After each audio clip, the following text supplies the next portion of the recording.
হযরত আব্দুল্লাহ ইবনে মুবারক রাহমাতুল্লাহি আলাইহি অনেক বড় একজন আল্লাহর ওলি ছিলেন। তিনি মক্কা মদিনার ভিতরে তিনি হাদিসের দর্শ দিতেন। আব্দুল্লাহ ইবনে মুবারক রাহমাতুল্লাহি আলাইহি তিনি একবার কাবা শরীফে হজ করতে গিয়েছেন।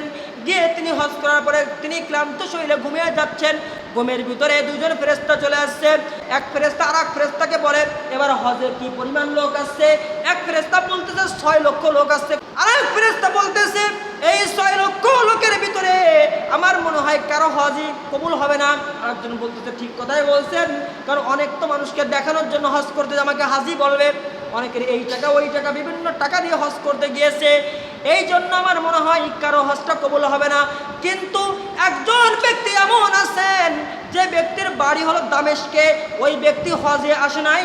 আল্লাহ রাব্বুল আলামিন ওই ব্যক্তির কারণে এই 6 লক্ষ হাজিদের হজকে আল্লাহ কবুল করে নিয়েছেন। সুবহানাল্লাহ।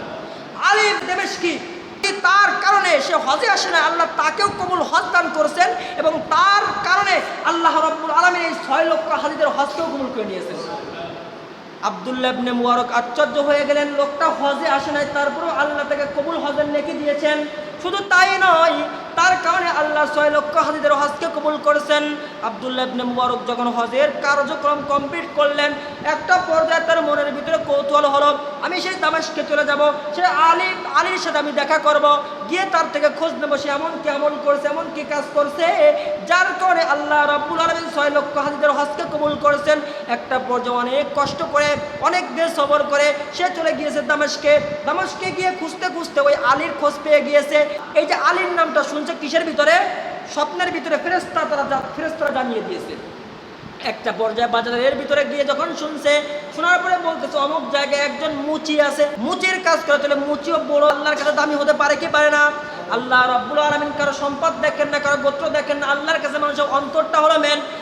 ওই আব্দুল্লাহ ইবনে মুবারক এত বড় একজন আল্লাহর ওলি, যাকে দেখার জন্য লক্ষ লক্ষ মানুষ ভিড় জমায়, তার সাথে একটু কথা বলবে, মুসাফা করবে। আব্দুল্লাহ ইবনে মুবারক রাহমাতুল্লাহি আলাইহি তিনি ওই মুচির কাছে চলে গিয়েছেন। যাওয়ার পরে বলতেছেন, ভাই আমি হজে গিয়েছিলাম, আমি হজে গিয়ে এই স্বপ্নটা দেখছি যে আল্লাহ রাব্বুল আলামিনের দুজন ফেরেশতা আসছে। এক ফেরেশতা বলছেন এবার হজ করতে আসছে 6 লক্ষ হাজি, আল্লাহ রাব্বুল আলামিন কারো হজকে কবুল করবেন না, কিন্তু একজন ব্যক্তি আছে তার নাম হলো আলী দামেস্কি, আপনার কারণে আল্লাহ রাব্বুল আলামিন এই 6 লক্ষ হাজিদের হজকে কবুল করেছেন, আপনি কে? ওই লোক কান্না শুরু করছে। আল্লাহু আকবার। যখন কান্না শুরু করছে, কান্না করতে যারা বলছে আপনি কে, তখন উনি বলেন আমি আব্দুল্লাহ ইবনে মুবারক। এই কথা বলার সঙ্গে সঙ্গে ওই ব্যক্তি বেহুশ হয়ে গেছে। যে এত বড় একজন মানুষ আমার তরফে আসছে, আমাকে খোঁজার জন্য আসছে, যে আব্দুল্লাহ ইবনে মুবারক যিনি হাদিসের দর্শ দেন, তিনি প্রতিটা দিন রোজা অবস্থায় কাটিয়ে দেন। সুবহানাল্লাহ। তিনি নিষিদ্ধ সময় ছাড়া তিনি সারা বছর রোজা রাখতেন। এত বড় আল্লাহর ওলি ছিলেন। যখন হুঁশটা ফিরছে, এমন অবস্থায় জিজ্ঞাসা করতে, তুমি এমন কেমন করছো যে তুমি হজে না গেলেও আল্লাহ হজের নেকি দিয়েছেন, তোমার কারণে আল্লাহ এত লোকের হজকে কবুল করছেন। তখন ওই আলিশকে তিনি বলেন, আমি একজন মুচি, অনেক কষ্টে জীবনযাপন করি, কিন্তু আমার মনের ভিতরে আসে আমি হজ করব, কিন্তু হজে যাওয়ার সামর্থ্য তো আমার নাই। আমি যে টাকা ইনকাম করি এই টাকা দিয়ে আমার সংসারই চলে না।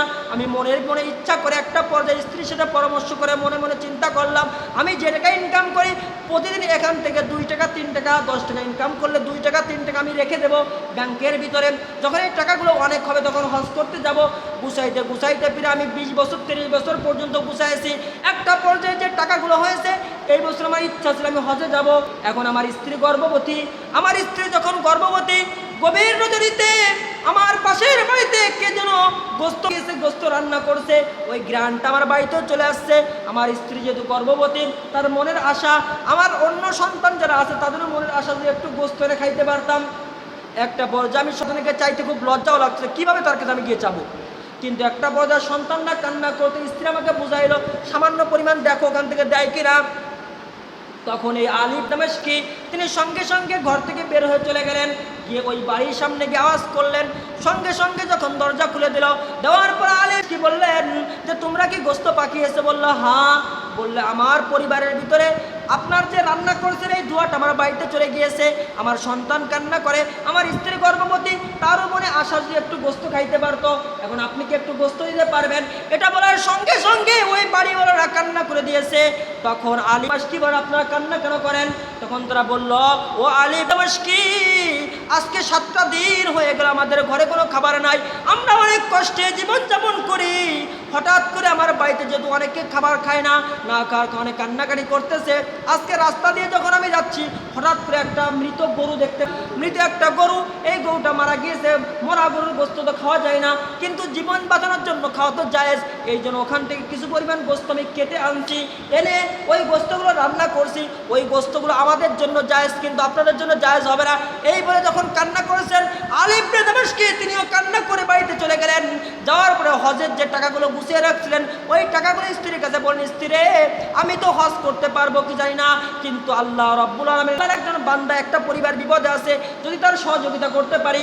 এটা বলার কারণে স্ত্রী বলল, আপনি ভালো কথাই বলছে, এটাই আপনার বড় হজ হবে, মানুষের সহযোগিতা করেন। এটা বলার সঙ্গে সঙ্গে আলী ইবনে দামেশকি ওই কষ্টের টাকাগুলো নিয়ে, যে টাকাগুলো তিনি গুছিয়েছিলেন হজ করার জন্য, ওই টাকাগুলো নিয়ে যখন ওই পরিবারের লোকদের কাছে গেলেন, যাওয়ার পরে বললেন, আমরা তো জীবনযাপন চলে, তোমার তো কষ্টে আছো, এবার আমি হজ না করি, ভবিষ্যতে আল্লাহ যদি করে তাহলে করব, কিন্তু আমার যে টাকাগুলো আছে এই টাকাগুলো আমি তোমাদের পরিবারের জন্য আমি দান করে দিলাম। সুবহানাল্লাহ। আল্লাহ রাব্বুল আলামিন তার এই দানে এত খুশি হয়েছেন, এত খুশি হয়েছেন, সে হজ করতে যায় নাই, আল্লাহ তার হজটা কবুল করে নিয়েছেন। শুধু তাই নয়, তার কারণে আল্লাহ রাব্বুল আলামিন 6 লক্ষ হাজদের হজকেও কবুল করে নিয়েছেন। এই জন্য মানুষের উপকারে যদি কেউ আসে, আল্লাহ রাব্বুল আলামিন তাদেরকে কি করেন, মহব্বত করেন। এই জন্যই যে আমাদের এখন দলাদলি, একটা দল চলে গিয়েছে, একটা দল আসছে। পৃথিবীর ভিতরে মানুষ সকলে আল্লাহর বান্দা। কার বান্দা? রাসূলের উম্মত। সকলকে দুনিয়া থেকে বিদায় নিয়ে চলে যাওয়া লাগবে, কাউকে কবরে যাওয়ার পর দল নিয়ে প্রশ্ন করা হবে না। আল্লাহ রাব্বুল আলামিন মানবতা দেখবেন, উপকার দেখবেন। আপনারা যে দল যে করেন না কেন, দলকে আপনার খাবারের ব্যবস্থা করবে, দলকে আপনাকে টাকা দিয়ে যাবে, দল কোনো কিছুই করবে না। এই জন্য জীবন তোলার জন্য যেহেতু সামাজিকভাবে দল করতে হয়, জন্য করবেন, কিন্তু কেউ কারোর জন্য কি করবো না, ক্ষতি করবো না। আমরা তো একই নবীর উম্মত, একই আদম আলাইহিস সালামের একই পিতার সন্তান। আল্লাহ আমাদের সকলকে মিলে মিশে আল্লাহর হুকুম মেনে মানুষের উপকার করে আল্লাহ জান্নাতি হওয়ার তৌফিক দান করুন।